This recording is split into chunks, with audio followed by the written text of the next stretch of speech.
ಆಹಾರವೇ ಆರೋಗ್ಯ ಅನ್ನೋ ಹಾಗೆ ಯಾವ್ದು ಬೆಟರ್ ಅಲ್ಲ. ಹಣ್ಣು ತಿನ್ನಕ್ಕಿಂತ ತಿಂದೇ ಇದ್ರೆ ಆರೋಗ್ಯ.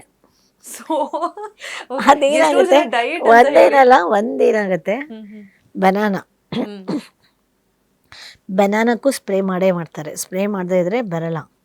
ಅಟ್ಲೀಸ್ಟು ಸ್ಪ್ರೇ ಮಾಡುವಾಗ ಅಟ್ಲೀಸ್ಟು ಎಜುಕೇಟೆಡ್ ಇವ್ರಿಗೆ ಅಗ್ರಿಕಲ್ಚರಿಸ್ಟ್ ಆದರೆ they will spray this non residual chemicals ಇಲ್ಲದೆ ಯೂಶ್ವಲಿ ನಂಗನ್ಸೋ ಪ್ರಕಾರ ಭಾಳ ಕಷ್ಟ ಬಿಸ್ನೆಸ್ಗೆ ಈಳ್ ತೆಗಿಬೇಕಾದ್ರೆ.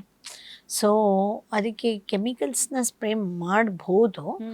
ನಾನ್ ರೆಸಿಡ್ಯೂಯಲ್ ಕೆಮಿಕಲ್ಸ್ ಸ್ಪ್ರೇ ಮಾಡಿದಾಗ ಏನಾಗುತ್ತೆ ಅಂದರೆ ನಮ್ಮ ಬಾಡಿ ಒಳಗಡೆ ನಾವು ತಿಂದ್ರೂ ಪೆಸ್ಟಿಸೈಡು ಅದು ಉಳ್ಕೊಳ್ಳಲ್ಲ, ಫ್ಲೆಶ್ ಆಗಿ ಹೊಟ್ಟೋಗುತ್ತೆ.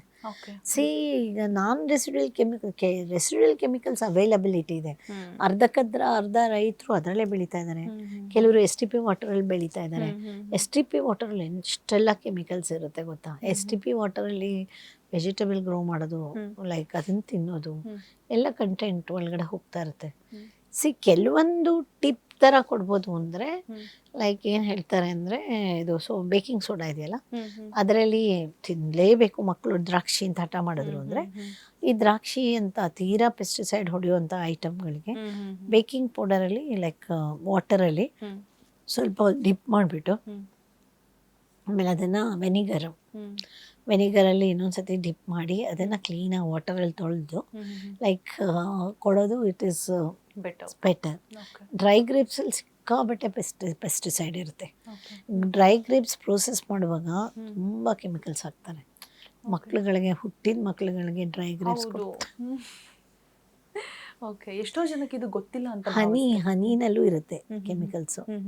ಯಾಕೆಂದರೆ ಲೈಕ್ ಹನಿನ ಇದು ಈ ಕಾಫಿ ತೋಟದಲ್ಲೆಲ್ಲ ಇದೆಲ್ಲ ಇರುತ್ತೆ, ಮರಗಳಿರುತ್ತೆ, ಅದರಲ್ಲೆಲ್ಲ ಹನಿಗೂಡು ಕಟ್ಟಿರುತ್ತೆ. ಅದೆಲ್ಲ ಹನಿನ ತೆಗಿತಾರೆ, ಇದು ಕಾಡಲ್ಲಿ ಬೆಳೆದಿರೋ ಹನಿ ಅಂತ. ಬಟ್ ಎಲ್ಲಿ ಆ ಕಾಫಿಗೆ ಸಿಕ್ಕಾಪಟ್ಟೆ ಸ್ಪ್ರೇ ಮಾಡ್ತಾರಲ್ಲ ಅಲ್ವಾ. It is very challenging now-A-days. Like ಇದಕ್ಕೆ ಗೌರ್ಮೆಂಟ್ ಏನಾದ್ರು ಮಾಡಬೇಕು, ಲೈಕ್ ಅದೇ ಆ್ಯಕ್ಷನ್ ತಗೋಬೇಕು, ಬ್ಯಾನ್ ಮಾಡಿಬಿಡ್ಬೇಕು ಎಲ್ಲ ರೆಸಿಡ್ಯೂಯಲ್ ಕೆಮಿಕಲ್ಸ್ನ. ಇವಾಗ ಆಗ್ತಾ ಇದೆಯಲ್ಲ, ಸಿಗ್ಲೇಬಾರ್ದು ರೆಸಿಡ್ಯೂಯಲ್ ಕೆಮಿಕಲ್ಸ್, ರೈತರಿಗೆ ಸಿಗ್ಲೇಬಾರ್ದು. ಒಳ್ಳೆ ಟಿಪ್ ಕೊಟ್ರಿ ಮ್ಯಾಮ್. ಯಾಕಂದ್ರೆ ಆರೋಗ್ಯ ಅನ್ನೋದು ತುಂಬಾ ಮುಖ್ಯ ಆಗತ್ತೆ ನೌ-ಎ-ಡೇಸ್. ನಾವು ಏನೇ ಒಂದು ದುಡಿಮೆ ಮಾಡಿದ್ರು ಮತ್ತೊಂದು ಮಾಡಿದ್ರು ನಾವು ಚೆನ್ನಾಗಿರ್ಬೇಕು. ನಾವು ಚೆನ್ನಾಗಿದ್ರೆ ನಾವು ಬೇರೆ. ಆಮೇಲೆ ಇನ್ನೊಂದು ಟಿಪ್ಸ್ನ ಏನು ಹೇಳ್ಬೋದು ಅಂದರೆ ಲೈಕ್ ಪ್ರಾವಿಷನ್ ಸ್ಟೋರ್ಸ್ಗೆ ಹೋದಾಗ ನೀವೆಲ್ಲೋ ಮೂಲೆಯಲ್ಲಿರೋ ಪ್ರಾವಿಷನ್ ಸ್ಟೋರ್ಸ್ಗೆ ಹೋಗ್ಬೇಡಿ. ನಿಮಗೆ ಪ್ರಾವಿಷನ್ ಸ್ಟೋರ್ಸ್ ತುಂಬ ವ್ಯಾಪಾರ ನಡೀತಿರುತ್ತಲ್ಲ, ಆ ಜಾಗದಲ್ಲಿ ಪ್ರಾವಿಷನ್ ತೊಗೊಳ್ಳೋದು ಒಳ್ಳೇದು. ಅದು ಯಾಕೆಂದರೆ ಅಲ್ಲಿ ಮಾತ್ರೆ ಗೀತ್ರೆ ಹಾಕಿಟ್ಟಿರಲ್ಲ, ಇದನ್ನು ಬೇಗ ಖರ್ಚಾಗುತ್ತೆ. ಓಕೆ, ಇದು ಗುಡ್ ಟಿಪ್ ಆ್ಯಕ್ಚುಲಿ. ಆಮೇಲೆ ಎಲ್ಲಿ ಕ್ರೌಡ್ ಇರೋ ಕಡೆ ಹೋಗಿ ತಿಂದರೆ ಅಲ್ಲಿ ಟೇಸ್ಟ್ ಇರುತ್ತೆ ಅನ್ನೋದೊಂದು ಹೇಗೋ ಹಾಗೆ.